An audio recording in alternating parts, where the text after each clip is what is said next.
nós está back, den punto um experto de Curaçao Medical Center. E nós vai tratar tema um tiki delicado que é cuidado paliativo e nós está junto com Dr. Van der Graaf, ons oncoloog hier bij Curaçao Medical Center.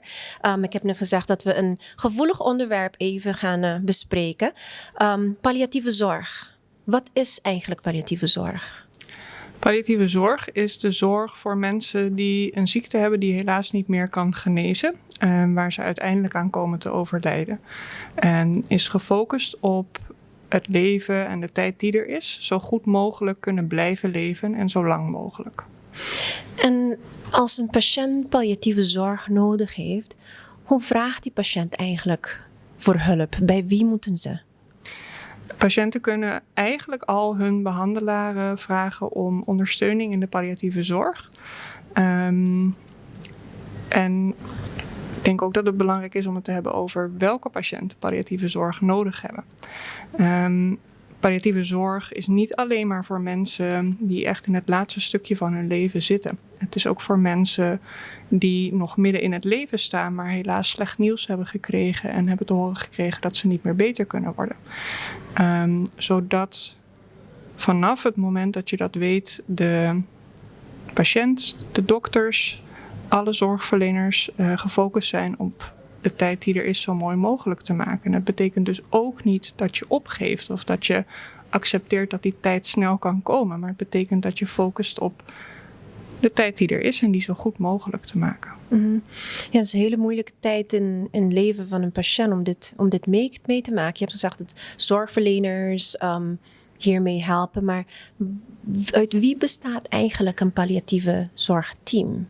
Het palliatief zorgteam bestaat uit de behandelaars van de patiënt. Dat zijn vaak dokters. Maar omdat palliatieve zorg niet alleen maar gefocust is op medische klachten van behandelen van bijvoorbeeld pijn of benauwdheid. Maar ook gefocust is op het behandelen van of het ondersteunen van patiënten in andere situaties zoals sociaal. Hoe regel je dat iemand toch actief kan blijven deelnemen aan de samenleving. Dus maatschappelijk. Het kan psychisch zijn als iemand veel verdriet heeft of veel angst heeft. Daar ondersteuning in regelen. En het gaat ook niet altijd alleen maar om de patiënt zelf, maar ook om zijn netwerk, om de mensen om hem heen. Want die hebben het soms ook moeilijk en hebben soms ook ondersteuning nodig. Dus een palliatief zorgteam is niet alleen de dokter. Een palliatief zorgteam kan bestaan uit ondersteunende verpleegkundigen. Het kan bestaan uit psychologen, uit maatschappelijk werk. Eigenlijk iedereen die je kan bedenken die betrokken kan zijn in zo'n situatie, hoort betrokken te zijn in het organiseren van deze zorg. En je kan dus je dokter vragen om ondersteuning, maar die is niet de enige die hierin zal ondersteunen en helpen. Mm-hmm. En krijgen alle patiënten die in dit soort situaties zitten palliatieve zorg? Of moeten ze ervoor vragen? Of hoe weet je eigenlijk dat een patiënt het nodig heeft? Als dokter is het niet altijd makkelijk om deze patiënten te herkennen. Omdat het is dus voor alle patiënten die niet meer beter kunnen worden. Maar soms staan mensen nog midden in het leven en hebben ze weinig tot geen klachten van de ziekte. Worden er nog behandelingen gegeven om die ziekte ook zo lang mogelijk rustig te houden. En dan is het voor de dokter soms ook moeilijk om te herkennen van deze patiënt zit misschien met dingen of heeft het moeilijk met dingen. Dus hoe herken je die patiënt? Daar moet de dokter eigenlijk goed in getraind zijn. Maar het helpt ook als patiënten en naasten zelf weten wat palliatieve zorg is, zodat zij ook zelf actief om hulp kunnen vragen. En dat mensen weten en begrijpen dat het niet erg is om daarom te vragen, dat het juist goed is, zodat je het beste eruit kan halen. Mm-hmm. Ja, daar hebben we het over bespreekbaar maken. Het is echt zo'n moeilijke thema. Het is echt heel moeilijk om het te bespreken. Maar waarom is het zo belangrijk om het bespreekbaar te maken? En hoe maak je het dan bespreekbaar? Als we er niet over praten, je ook niet kan zorgen. Als de dokter de patiënt misschien niet herkend heeft, de patiënt niet weet dat palliatieve zorg bestaat en dat het iets is wat vanaf het stellen van zo'n diagnose van belang kan zijn en de naasten er ook niet van op de hoogte zijn, dan zal die patiënt nooit de juiste hulp en ondersteuning krijgen. En zo verlies je misschien kwaliteit van je leven, terwijl dat niet nodig hoeft te zijn. Mm-hmm. Terwijl er ondersteuning geboden kan worden. En daarom is het denk ik heel belangrijk er met elkaar over te praten. En wat ik al zei, het betekent niet dat je opgeeft. Het betekent niet dat je accepteert dat het einde nu snel nabij is. Er zijn mensen die behoefte aan palliatieve zorg hebben, aan ondersteuning die misschien nog jaren kunnen leven. In goede kwaliteit. Ja. En ik kan me ook voorstellen, ja, jullie maken dit heel vaak mee, maar het is wel moeilijk voor jullie ook. Hoe gaan jullie om met deze situaties? Zelf persoonlijk? Ik bedoel, ja, je bent een professional, maar hoe ga je dan om met deze situaties zoals je zo vaak eigenlijk ziet? Ik denk dat het ons allemaal dagelijks raakt. Mm-hmm. En ik denk dat we daar allemaal ook verdriet om hebben. Mm-hmm.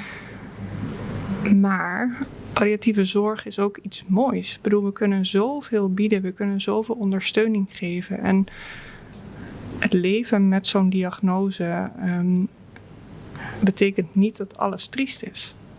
Er zijn ook hele mooie momenten.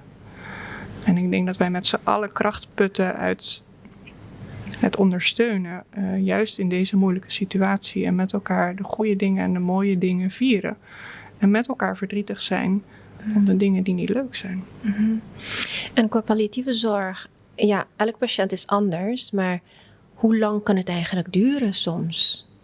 Heel wisselend. Okay. En soms krijgt iemand een diagnose van een ziekte die niet meer kan genezen. En dan denk je niet alleen aan kanker, wat mijn specialisatie natuurlijk is.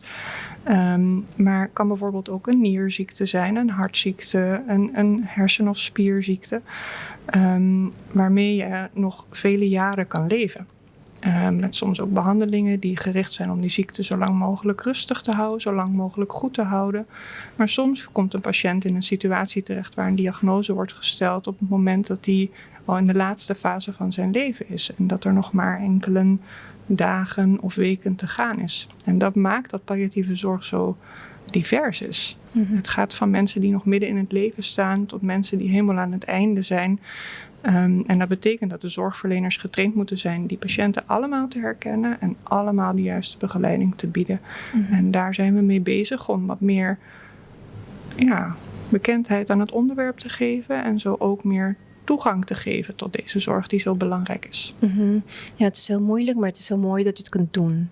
Dus hartelijk dank voor je tijd. Het is een moeilijke thema, maar we gaan het bespreekbaar maken. Dus lobo vai mira, hopi mas sessão e hopi mas programa caminho nosso três é tema que dilante, pois é hopi importante para comunidade, família, patiënten, om compreender que opção nan ting. Nou, dank u wel, dokter Van Graaf. Dank voor de tijd. Graag gedaan. E dank na bosnan que seguimos den Punto Experto.